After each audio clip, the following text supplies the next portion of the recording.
அஸ்ஸலாமு அலைக்கும் வரஹ்மத்துல்லாஹி வபரகாத்துஹு. மூசா அலைஹிஸ்ஸலாம் பெரிய பிரச்சனையிலிருந்து தப்பிப்பதற்கு தன்னை பாதுகாக்க வேண்டி எகிப்து நாட்டிலேருந்து மதியன் அப்படிங்கிற ஒரு நகரத்துக்கு போயிடுறாங்க. அது ஒரு நாடு. இப்போ அந்த ஊருக்குள்ளே போகும்போது ஒரு கூட்டத்தாரை பார்க்குறாங்க. அந்த கூட்டத்தார் கிணத்துல தண்ணி அள்ளி ஆடுகளுக்கு தண்ணீர் புகட்டுவதை பார்க்குறாங்க. அதற்கு அந்த பக்கம் 2 பெண்களை பார்க்குறாங்க. அந்த 2 பெண்களும் தன்னுடைய ஆடுகளை வச்சுக்கிட்டு இந்த கூட்டத்தார் போகட்டும், போன பிறகு நம்ம தண்ணி அள்ளி கால்நடைகளுக்கு புகட்டலாம் அப்படின்னு வெயிட் பண்ணிக்கிட்டு இருக்கிறத பார்க்குறாங்க. இப்போ ஏற்கனவே தண்ணி புகட்டிக்கிட்டு இருந்தாங்க இல்லையா, அது ஒரு ஆண்கள் கூட்டம். அந்த கூட்டத்தினர் என்ன செய்கிறாங்க, தண்ணீர்களை புகட்டிட்டு அந்த கிணத்தை ஒரு பெரிய பாறையை வச்சு மூடிட்டு போயிடுறாங்க. வந்த பெண்களுக்கு ஏமாற்றம். அந்த பாறையை நகர்த்த முடியாது.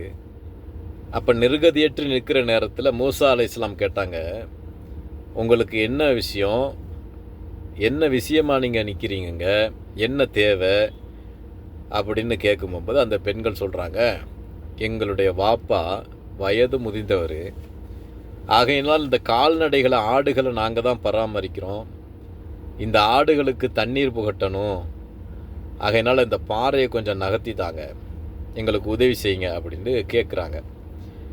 அந்த உதவியை கேட்டதற்குனுங்க மூசா அலைஹிஸ்ஸலாம் அவங்க அந்த பாறையை தூக்கி நகர்த்துறாங்க. அதற்கு பிறகு அந்த பெண்கள் வழக்கமாக தண்ணீர் புகட்டுறாங்க அந்த கால்நடைகளுக்கு.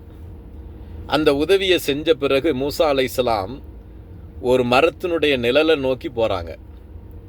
போன பிறகு அவங்க கேட்ட துவா இது, ரப்பி இன்னி லிமா அன்சல்த இலைய மின் ஹைரின் ஃபக்கீர்.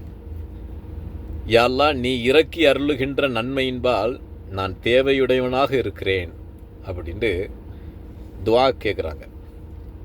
அல்லாஹ் இறக்குகின்ற எந்த நலவாக இருக்கட்டும் அதில் தேவையுடையவங்களாக நம்ம இருக்கணும் அப்படிங்கிறது அந்த துவாவுடைய அர்த்தம்.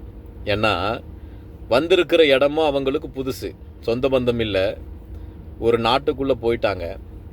அப்படிங்கும்போது நிர்கதியற்று அவங்களும் நிற்கிறாங்க. வந்திருந்த பெண்களோ என்ன செஞ்சிட்டாங்கன்னா, ஆடுகளுக்கு வழக்கம் போல் தண்ணீர் புகட்டிட்டு வீட்டுக்கு போகிறாங்க. இந்த துவா, அவங்க செய்த உதவி எப்படி அல்லாஹுவால் நிறைவேற்றப்படுது, அது எப்படி வேலை செய்யப்படுது அப்படிங்கிறத பார்ப்போம்.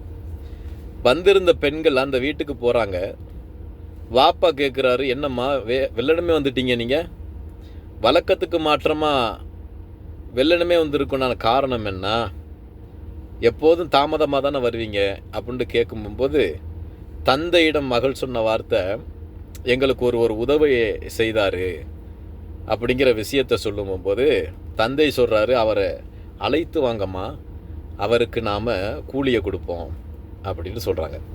குர்ஆன் சொல்லுது, அந்த 2 மகள்களில் ஒரு மகளை அனுப்பினார். அந்த மகள் அந்த இடத்துக்கே வந்தாங்க, தேடி இருக்கிறாங்களாண்டு. வந்த உடனே எப்படி குர்ஆன் சொல்லுதுன்னா, அந்த பெண் நாணத்தோடு மூசாவை நோக்கி வந்தாள். இயல்பாக ஒரு பெண்ணுக்கு எப்படியெல்லாம் இருக்கணுமோ அந்த நாணம், அதே போல் அந்த பெண் நடந்து வந்தால் மூசாவை நோக்கி. சொன்னாங்க, எங்களுடைய தந்தை உங்களை அழைக்கிறார், நீங்கள் செய்த உதவிக்காக நாம் கூலி கொடுப்பதற்காக அப்படின்னு சொல்கிறாங்க.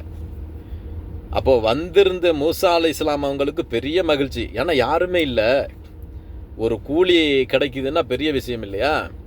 வர்ற இடத்துல சாப்பாடு இல்லை, தங்குறதுக்கு இடம் இல்லை, எதுவுமே இல்லை, உங்களுக்கு கூலி கொடுக்கணும்னு சொல்லப்படும்போது பெரிய மகிழ்ச்சி ஆகுது.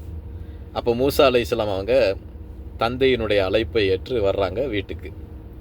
அப்போ அவர் தந்தை கேட்குறார், மகளுடைய தந்தை. அந்த பெண்ணுடைய தந்தை கேட்கும்போது, நீங்கள் யார், எங்கேருந்து வர்றீங்க அப்படிங்கும்போது விவரத்தை சொல்கிறாரு. நான் அநியாயக்கார சமூகத்திலேருந்து வர்றேன் அப்படின்ட்டு சொல்கிறாங்க. அப்போ அந்த மகளில் 2 மகளில் ஒரு மகள் சொல்கிறாங்க, தந்தையே, இந்த ஆடுகளை மேய்ப்பதற்கு, பாதுகாப்பதற்கு, பராமரிப்பதற்கு இவர்களை நீங்கள் நியமியுங்கள். ஏனென்னா அல் கவியுல் அமீன், அவர் பலசாலியாகவும் அவர் நம்பகமானவராகவும் இருக்கிறார் அப்படின்ட்டு அந்த பெண்மணி சொல்கிறாங்க. உடனே தந்தைக்கு ஆச்சரியம். தந்தை கேட்டாங்க, அது எப்படி உனக்கு தெரியும்? ஏன்னா செத்த நேரம் நம்ம பார்க்குறோம், அப்போ அந்த செத்த நேரத்தில் எப்படி நமக்கு ஒரு ஆளை பற்றி தெரியும் அப்படின்னு இந்த தந்தை வந்து கேட்கும்போது அப்போ தான் சொல்கிறாங்க, 10 ஆள் சேர்ந்து தூக்கக்கூடிய ஒரு பாறையை ஒத்த ஆளாக அவர் பாறையை தூக்கி நகர்த்தினார் அப்படின்ட்டு அவர் பலசாலியை சொல்கிறாங்க. பொதுவாகவே இறை தூதர்களுக்கும் சாதாரண மனிதர்களுக்கும் வேறுபாடு இருக்குது. இறை தூதர்கள் உடல் வலிமை கொண்டவர்கள், உள்ளம் ரீதியான வலிமை கொண்டவர்கள். சாதாரண ஆள் கிடையாது, நம்ம பார்க்க முடியாது. அவர்களுக்குன்னு ஒரு சிறப்பு இருக்குது. மூசா அலைஹிஸ்ஸலாம் அந்த நேரத்தில் நபித்துவம் அடையாமல் இருந்தாலும் அவர்களுக்குன்னு ஒரு சிறப்பு. நபித்துவம் அடைவதற்கு முன்னாடியே சில பேர்களுக்கு அல்லாஹ் தஆலா குணாதிசயங்களை, ஒழுக்கங்களை, நல்லறிகளை, அதாவது சக்திகளை இப்படி கொடுத்துருப்பான். அப்படி தான் நம்ம பார்க்க முடியுது. அந்த பலசாலியான விளக்கங்களை அந்த பெண் சொல்லும்போது தந்தை கேட்டார், நம்பகமானவர்னு எதை வைத்து சொல்கிறீங்க அப்படின்னு சொல்லுது. மகள் சொன்னாங்க, தந்தையே நீங்கள் அழைத்துட்டு வர சொன்னீங்க, நான் போய் அழைச்சேன். அப்பொழுது இவர் சொன்னார், நீங்கள் எனக்கு பின்னாடி வாங்க, நான் முன்னாடி போகிறேன். நான் எந்த திசையை நோக்கி போகணும் அப்படின்னு நீங்கள் ஒரு கூழாங்கல்லை எரியுங்கள், நான் அந்த திசையை நோக்கி உங்களுடைய வீட்டுக்கு நான் போகிறேன் அப்படின்னு சொன்னார். அப்போ மூசா அலைஹிஸ்ஸலாம் அவங்களுடைய பேணுதல் என்ன அப்படின்னா, ஒரு பெண்மணி, ஒரு அந்நிய பெண்ணுக்கு பின்னாடி ஒரு ஆண் போவது ஒழுக்கமானதல்ல அப்படிங்கிறத மூசா அலைஹிஸ்ஸலாம் அவங்க அந்த பேணுதலை கடைபிடிக்கிறாங்க. இது அந்த பெண்ணுக்கு ரொம்ப பிடிச்சி போச்சு.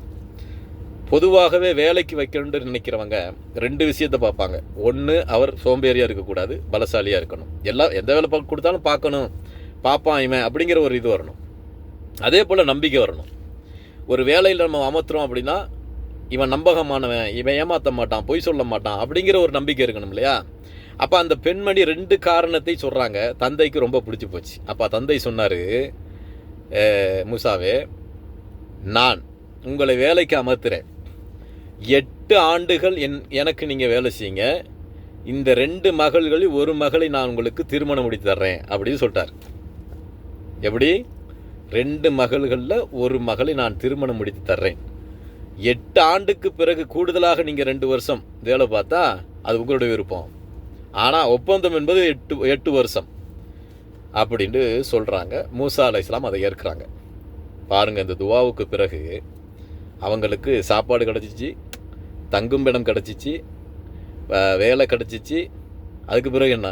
பொண்ணு கிடச்சிருச்சு. வாழ்க்கையில் மூசா அலைஹிஸ்ஸலாம் அவங்களுடைய வரலாற்று இந்த கதையில் 5 விஷயம் சொல்லப்படுது. வழிகாட்டுதல் நமக்கு இருக்குது. 1, யாருக்காவது நாம் உதவி செய்யும் போது அந்த உதவியினால் நாமளும் உதவி செய்யப்படுவோம். 2வது, நாம் செய்யக்கூடிய அந்த நெருக்கடியற்று நிற்கக்கூடிய நேரத்தில் துவாக்கள் கபூல் செய்யப்படும். அந்த துவாவினால் பெரிய மாற்றங்கள் நிகழும்.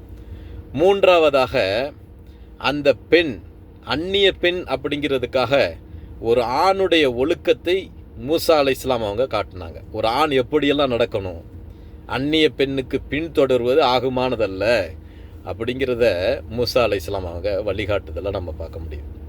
4வதாக, ஒரு வேலையில் வைக்கக்கூடிய நபர் எப்படியெல்லாம் இருக்கணும் அப்படிங்கிறதையும் இஸ்லாம் நமக்கு மூசா அலைஹிஸ்ஸலாம் வரலாற்றில் நமக்கு காட்டுது. எல்லாத்துக்கும் மேலாக மகர் என்பது ஒரு பெண்ணுக்கு ஆண் தான் கொடுக்கணும், ஒரு ஆணுக்கு பெண் கொடுப்பதில்ல, வரதட்சணை இல்லை மார்க்கத்தில் அப்படின்னு மூசா அலைஹிஸ்ஸலாம் வரலாற்றில் நமக்கு காட்டுது. 5 வாழ்க்கை வழிமுறைகளை நமக்கு இந்த கதை மூசா அலைஹிஸ்ஸலாம் அவங்களுடைய வரலாறு நமக்கு சொல்லுது.